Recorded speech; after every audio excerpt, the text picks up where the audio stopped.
Alright guys, the Supreme Kami here, and today we are going to be doing the Alteration review for the big scale Astray Red Dragon. So this is going to be another melee powerhouse build.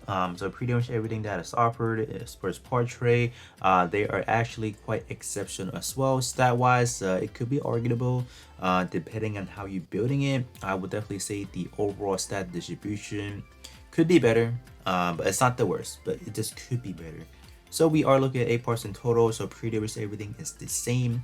Leg part wise, they did not give us the bicep like we were anticipating, so they actually went ahead and just gave us like a counter type EXQ, which is definitely quite surprised. I'll definitely have to say.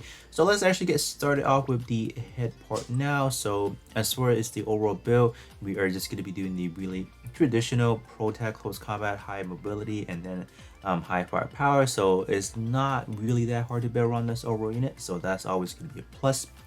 So head part wise, these are going to be the stat distribution. So the one thing that I want to immediately point out is the resistance.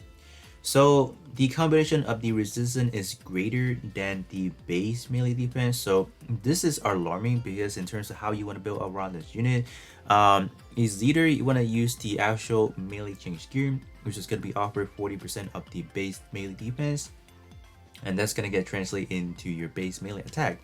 Or you go the other direction, you go for the resistance gear, which is going to be the sum of your both your resistance, and then you are gonna take a 35% off that and then plus it to your both offensive. So since the resistance is not really like higher, really higher than the base melee, so 35% off that may not be the best situation.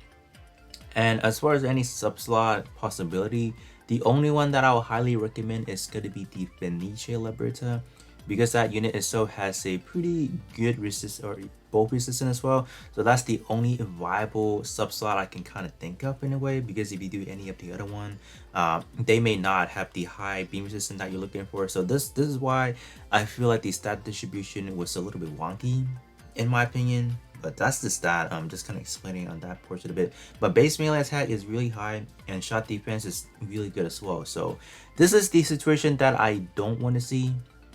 Since this is going to be a purely focused melee unit, I don't really need to see a whole lot of shot attack. I know that they have been pushing the agenda of making things a little bit more accessible to dual type build situation, but to a certain degree, we have so many good options already. They can just kind of go back into like focus on one specific typing as far as the build itself. So I don't know. It just that they could have pushed this way higher if needed to be, but you know they did that. But anyways, the head part, we do have a awakenable head right here, so not really like the first choice as far as EXQ picking. But let's say if you are running to additional EXQ that does not have any awakenable effects, this one will be a good option for melee build. 59% to yourself, and then a non-flinching for a set period of time. And also you are gonna get a melee skill CD reduced or instantly down by 33%, so that could definitely come in handy. But overall, if you guys are using EXQ that has buffing or awakenable, don't bother with this one. Just focus on using whatever the other one is. If you are using EXQ that's not non-awakenable, then go ahead and use this one, because you will not be wasting the effects. Simple as that. Torso. I think torso is pretty much self-explanatory as far as the overall stat distribution, so not really gonna talk too much about that. This one is too close of a call, like almost a 5k and only 6,000 a here, so you're not missing a whole lot if you're still using this one. So yeah, so it's either, so that was the thing, it's either they make this one really high or they make this one really high, but they went ahead and kind of choose like a middle ground, which is kind of like weird in a sense. But anyways, talking about the torso, really good base melee attack, 9,000. That's really good. As far as the portrait, this is by far one of the better EXQ crew now reduced portrait we have seen thus far, up to a 25% to both. The condition could otherwise be said pretty bad condition wise. First of all, you do have to be 90% or higher in terms of having activated, so you can easily fall below 90%, so that's definitely really possible, but you can always heal it up, so that's fine. Secondary condition, when buffed, this could be another problem if you are not using any E skill that does not come with any buffing. So do kind of keep that in mind. Although it's really good, but do pay attention to the actual condition. It may not directly apply to you 100%, but in total, you are getting a 50%. So this is definitely really good. And as far as the overall stat, it is currently sitting at top 2, so beating the Unicorn Luminous Crystal Body, the Banshee Norn, even the Turn 8 that we have gotten not too long ago. So power creep is just every other week, so don't expect these four to stay up top for that long. Especially stat wise, could be I say otherwise, but the portrait is definitely something that I think it will continue to thrive really good, especially when you look at this one. So you pretty much get 50% like EXT cooldown out of the way already, so that's really good.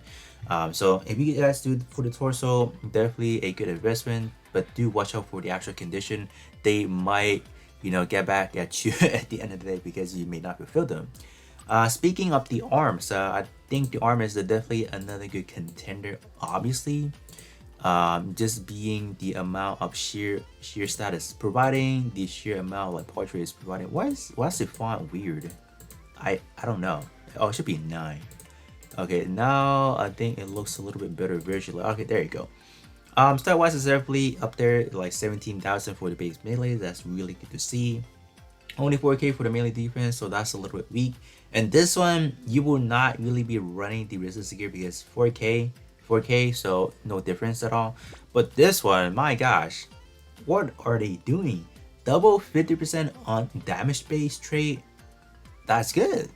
That is, I think this right now by far is one of the better ones. Beating Banshee Norn that just released not too long ago. Are you kidding me? Yeah. So as far as melee build, I think we have flying ourselves a pretty good, you know, melee arm to be rocking for a good while now. So that's good. 19,000 after using the conversion gear, so that is actually quite nice as well. Pro tag close combat, so really easy to build around. As far as subslot wise, I think you can just kind of find anything that's not big scale and you are set. So this one is good. So this one does kind of alleviate the problem of like, oh, lacking a lot of that damage trait, because this one is packing that already. So that's good. So torso, arm torso for it, they are definitely highly recommended to alterate and to eventually get them if possible. So getting out badges for them is definitely highly a priority as well. So not bad, definitely really good. All right, speaking of the leg parts now, let's see what we're rocking with. So stat wise, definitely pretty promising, obviously. As far as the actual defense versus the beam resistant or both of them together, there's actually too close to call, so definitely still use your regular 40% change gear for the melee defense to the offensive stat. So that's that. Instead of having a bicep this time around, we are getting a lie slash. Yeah, so B pierce S plus power, so they gotta make this one strong so it could be viable. And I think on either the left or right hand side, I should have, I think on the left hand side, I will have a quick demonstration of the actual EX skill, show you guys know how it actually counters. I think the counter is cool and all, but the fact that it lacks that invisible frame where you will not be taking any attack in the meantime, that is definitely going to be a big problem. And I don't know specifically does this one counter, let's say, because the EX skill. I don't think it doesn't, if I recall correctly. I think post editing I'll definitely include that as well, so you guys can see what's going on. But other than that, I don't think there's any much to say about the leg part being that really good offensive stat. That's pretty good to see, so you can definitely use it, but do make sure that you pair yourself up with a good part trait. Unfortunately, leg part for melee build, we just don't have that option as of yet, except for this one. I think, yeah, the Lupus is definitely a really good option, honestly. So yeah, it's just that I think right now we're still waiting for really good power traits for the melee legs, so hopefully we get that sometime soon. I think we just have enough of EX skill for the time being, or not just that, but we just need some really better one than what we have been lately. Moving over to the back part now, we do have the same old EX skill from what we have for the original version. Not much of a change, besides the fact that the status are better, like almost 10k for the base melee attack. So why wouldn't you want to run this one, right? so that's really good. Defensive versus the resistance is not really that close of a call this time around. You guys can definitely see that the resistance together are definitely higher than base melee, but unfortunately it's just not high enough where it will warrant me to even go for that.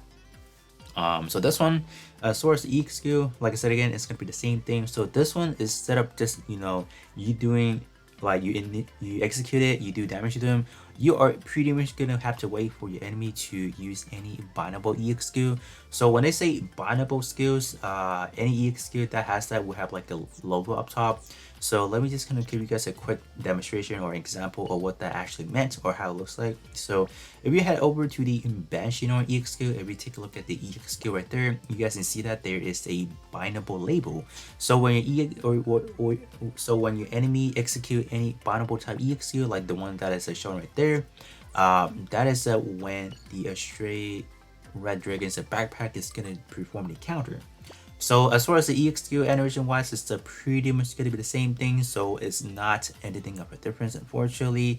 If they would have made like a different animation wise, I wouldn't mind this one being a counter type EX skill, but since this one is the same, so I don't really see a point of actually running it in a way. So that is that, unless you guys do really like a bindable EX skill, like for friend battle or counter bindable EX skill, so that's really good for friend battle if you want that, but otherwise this one simply we're just looking at the stat and they're looking for any other possibility for a good sub slot option, which I think we should have a few actually. Like if you take a look at, let's say, oh, this one actually fits perfectly. The crossbow X1 full club, we got pro tech, high mobility, which actually fits right in, non big scale, so that is great.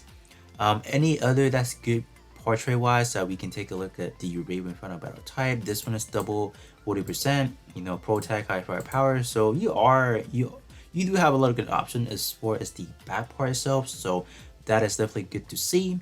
Now moving over to the one of the melee weapons, so we have the blade version of this one. They call it the Esmo, so pretty much the sword mode.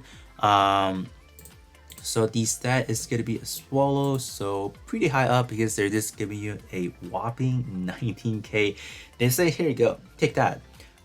This one is actually not a bad portrait either. You know, definitely something that I feel like a lot of people can use. Obviously, with blade category equipped, initial EX skill charge boosted by 30%. So that's good, especially having the higher threshold now, which means as far as the upgrading for you guys, 20% right off the bat, so you can absolutely use it without any upgrading investment whatsoever, and it's still gonna perform really good.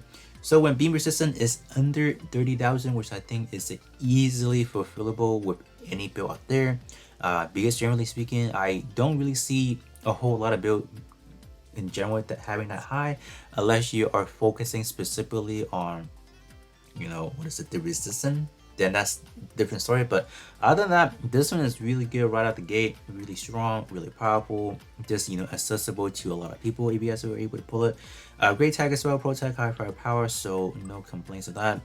This one being a blade, which I think nowadays we should have really a good amount of support itself, so even for non-scaling, I think that is the case as well, so that should not be a problem. So not bad, this one is definitely really good. But on the other hand, if we take a look at the other one, the one that's 2 combined, this one is actually quite good as well. This one's simply going to be for a tank build support, I think.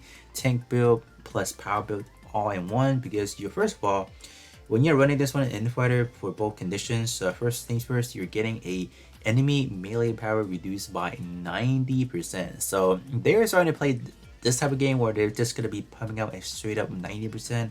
So that's hot. That is definitely something that's gonna make your opponent kind of like hit a little bit weaker, so that's really good to have. And also besides that, you also do have your bow EXP effects up by 35%, so not only are you tanking, but you're still able to output good damage if you stack a few of these on your overall build, so that's good. So this one is definitely another playability if you want to for a defensive type option. But other than that, the blade one probably maybe resonate with a lot of people more, just because people may tend to build power type build than defense type build, in my opinion, or just from what I can see. So tag wise, the pro tag high mobility, so not bad overall. And then last but not least, we have the ranged weapon. So this one is pretty much the melee weapon, but in a um, range type version. So this one is not bad. So they are just gonna slap a quick 5k base melee attack and call it a day. This one is good as well. The portrait wise, when you are so both of them are pretty much identical. There's no changes. So double 40% melee damage up. So that's pretty good. The only condition, which is actually quite bad, you have to run this on a physical type build. So yeah, that kind of hurts, I guess, just a little bit. But it's not too bad because I feel like melee build in general does have a lot of physical type EX skill, so wouldn't be the hardest problem in my opinion. But overall, I think the two most like definitely have to definitely have to alter it is definitely the torso pieces, and then just the torso piece, and then the arm. I think they're just really phenomenal. All the other one, I guess in some ways they could be substitute, or we have better variants or similar variants. So if you do have those variants already, I don't think they're necessarily something you need to pick up. But torso wise, the arms wise, they're definitely something we had before, but just better. So that's why they would be warranted to run over some of the other stuff. But overall, not too bad. This is definitely peaking to another good melee build. So I do wonder in 2 weeks period later, are we gonna get another better melee type unit? I feel like we are at this point. I don't think that's even a question. They simply will just keep pushing out really strong stuff, you know, with power creep and stuff. But yeah, do let me know how you guys feel about the Astray Red Dragon, and did you guys summon? If you guys did, let me know your result. But other than that, that's pretty much it for me, and then I'll be catching you guys on the next one.